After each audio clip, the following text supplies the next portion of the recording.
This comes as a new report out this morning shows the size and scope of Ukraine's cemeteries has more than doubled in recent months. Just look at these images. Just take a step back when you think about the warmongers in Washington, D.C. and NATO and the European Union who want more of these people to die. Look, all of the extra space that they've made available. Look at that right there on your screen, the left side of your screen. That's for the many thousands of people that will continue to die unless this ends soon. It's an absolute disaster. The Time magazine just published a brand new interview with Ukrainian dictator Zelensky, and it's pretty damn revealing. First I'll go through this part because this is the part that made me absolutely nuts. They say, well, he doesn't really like all the gold decor in the nation's capital, but he has one room where he goes to chill out and relax, and it has paintings that he picked himself. Take a look at them. They feature the Kremlin on fire, a Russian battleship sinking, and his people at war inside the Russian borders. And he says this Kremlin on fire one is his favorite. That's not normal. This is not a guy who cares about life, you guys. This is a guy who cares about death. So let's bring in Colonel Douglas Macgregor now to talk about all of these revelations in this Time magazine article about him basically admitting now that, you know what, Ukraine is done. The only way we survive is if the West steps up. He hopes that Europe will be the ones to step up and really fund and supply weapons to continue this senseless war. Colonel, good to see you. Welcome back to the show. Just first, your thoughts on this Time magazine interview with Zelensky. Well, my thoughts about most interviews with Zelensky are not very positive. The man is a pathological liar. And so it's difficult to accept much of what he says, though I admit you're correct. He's finally talking about the losses and the destruction of his country, which, in my judgment, is largely his fault. Now, you will recall, because you were one of the few people that was interviewing me some time ago when this war got off to a start, and I started reporting the tremendous losses the Ukrainians were taking. And everybody said, oh, no, that's a lie. He's working for Putin or something. And then they were attributing these losses the Ukrainians were taking to the Russians. Well, now at least we have the true picture, and you're showing it, and it needs to be shown to people, because this has been a terrible, terrible disaster for Ukraine. Russia, of course, has suffered. It's paid a price. It's lost 100,000 Russians, probably 10,000 Chechens on top of that. But those losses are almost minuscule when you figure that somewhere is between 1.2 million and 1.5 million Ukrainian soldiers have been killed. And this man, Zelensky, is the principal obstacle to peace. I mean, the man that obviously conducted this interview isn't aware of it. But the discussions that are going on between us and the Russians in Riyadh are going very well. And we're getting down into details. We're going to iron things out. The only thing that stands between the normalization of relations with Moscow and disaster right now is, of course, Zelensky. He wants disaster. We want normalization. So I plead with the president, whenever he's listening, exercise your power and authority, remove Zelensky. Get rid of this man. This man is a danger to all of us. And as soon as he's out of the picture, all the things that the president wants to see happen, an ending to the killing, a ceasefire, agreements, all of those things will happen. But you've got to get Zelensky out of the picture. Right. And so one of the things that kills me about this article is that the author says, well, I met him last year in Switzerland when he was pitching his peace plan. And this quote, some of its demands struck his allies as fanciful, and no one expected Ukraine to achieve all of these goals, certainly not anytime soon. Well, that's nice of them to admit a year later after people have already died. So I wanted to throw my computer the fact that the mainstream media is now admitting that this has always been Zelensky's ego project to the death of thousands. Oh, but we knew that all along. No, they didn't. How can they say that? They've been lying to us. Well, I think you're hitting the key point, and that is, yes, they were lying to us because, truthfully, behind the scenes, I'm sure they knew the truth, and they were told to lie, and they readily lied. This was the whole narrative problem that Clayton has talked to many of his guests about. You can go back to Mike Krupa and talk about this sort of thing. The truth was out there. but no one wanted the truth. And so the lie took over. And everybody accepted it. The media accepted it, not just here, but all across Europe. Now suddenly they say, well, we knew these were fanciful aspirations. Hundreds of thousands of people are dead as a result of fanciful aspirations. And of course, the main culprits are, of course, Biden and his administration, but also the people in London and Paris and Berlin and the other major capitals that maintained the fiction. And anybody who challenged it was a traitor, was somehow or another selling out his country. It's crazy. Or just a betrayal to this myth that was Zelensky. This line also made me crazy, that they need to make sure that there is some kind of peace agreement that Zelensky will not find too humiliating. Who the hell cares how he feels? So people have to die so he's not humiliated? What the hell kind of journalism Kid is gloves, this? Yeah.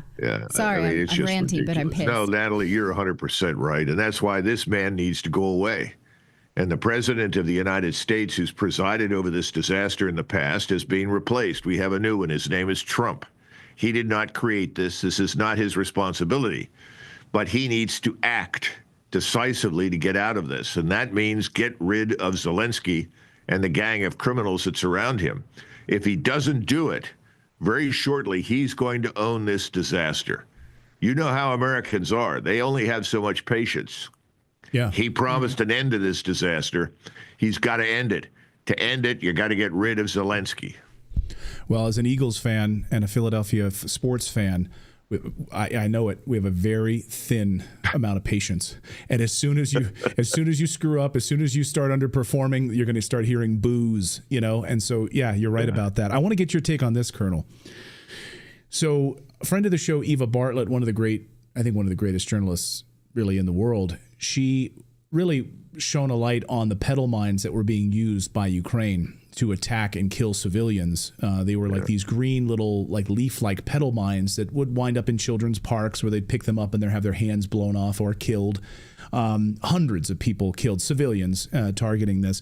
Well, now here's their new strategy, these new grass mines, which are now meant to look like sort of chunks of grass so that children can pick these up and they'll blow up. So they don't look like pedal mines anymore, but these are the new types of mines that Ukraine is launching into civilian areas in the People's Republic of Donetsk.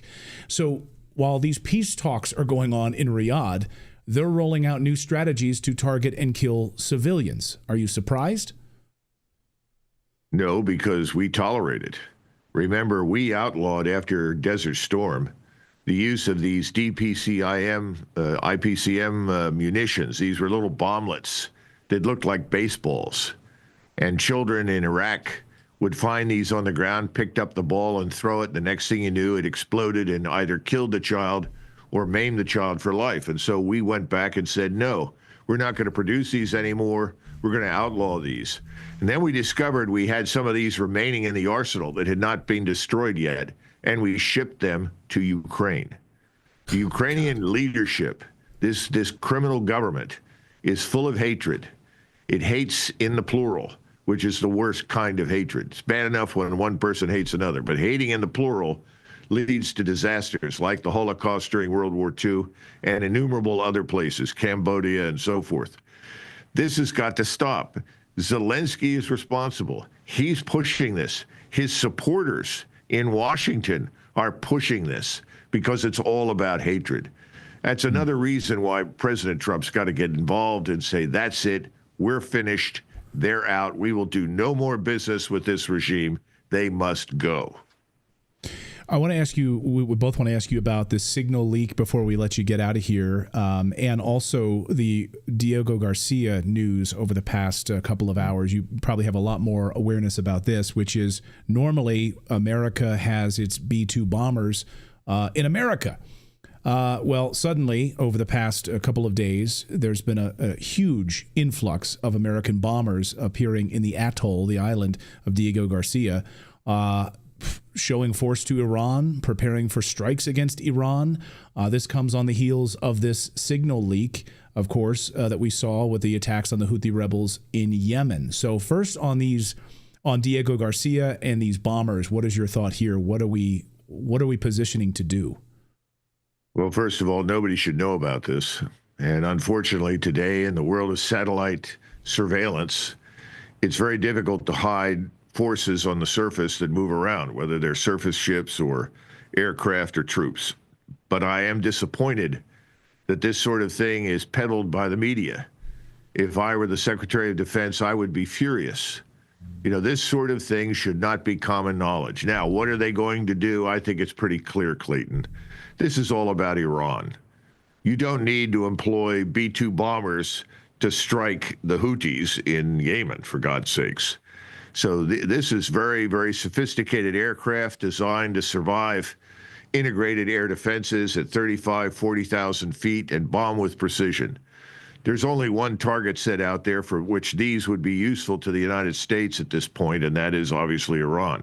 Now, you know, I don't support this idea. I think this is a catastrophe. I don't think we should bomb anybody over this business right now.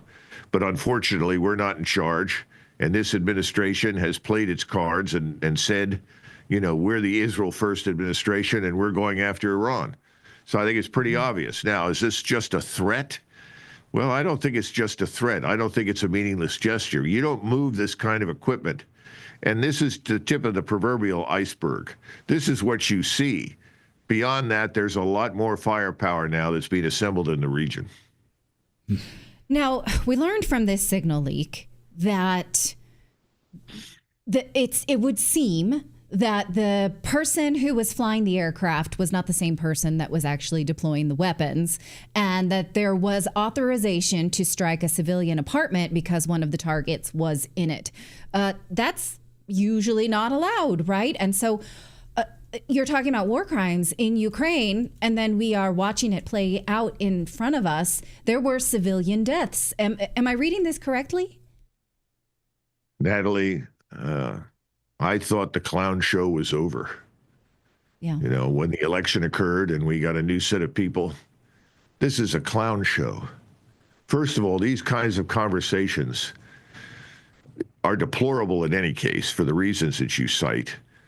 The sort of cavalier attitude towards the loss of human life and celebrating the death of an individual that for some reason we decided we wanted to personally annihilate, which, as you point out, strictly speaking, we have laws against assassination, particularly of people in other governments. But having said all of that, putting this out on Signal is incomprehensible. We have encrypted networks. There's no reason that any discussion impinging on national security involving secrets, and some of this could be construed as, well, it's not strictly speaking classified. Well, hell, you've just revealed tremendous intentions. You've revealed what you are about, who is making these decisions. You're talking about the fact that Americans really don't know anything about the Houthis, so they don't understand why it's necessary for us to annihilate them from high altitude. These kinds of conversations are frightening, and they're amateurish and they're unprofessional. So I don't know what the president is going to do about any of it, if anything.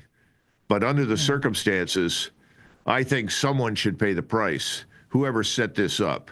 And I don't know how this man Goldberg, who is a card-carrying enemy of Donald Trump and the administration in general, would have ever been included in something like this. I haven't figured that out. If this is a hack, do we know that? If it's not a hack, who put the name on there? And why did that name show up there? The whole thing is incomprehensible. It makes us look clownish in the eyes of the whole world. Right. Yeah. And, you know, Pete Hegseth can kind of downplay it and kind of spin it and say there's nothing classified in here and go back to peddling nonsense and propaganda, and that's fine. But at the heart of it, there's something really fishy with this and how this all unfolded. And it's really fishy in that it happened. When you get to senior levels, Clayton, when you get to senior levels like this, you're dealing with 4 stars and secretaries of defense and vice presidents and national security advisors. And I've been on the periphery of some of these things. And I watched as a particular general officer was told to speak to the Secretary of Defense. And in came the man with the satellite phone and the encryption device and connected back to the Secretary of Defense in Washington. And then the Secretary of Defense came up on the net to talk to the general officer. All of that was encrypted. All of it was secure. And the conversation they had in comparison with what we've heard about Clayton, was modest. In other words, Right. this is back in the mid-'90s, and people would take no chances, none, that this kind of thing could ever go public. It's not just goonery. It's wrong. Yeah. It's flat out wrong to, you're right, assassinate and have acceptable civilian targets. This is one of the things that turned most of us against Obama.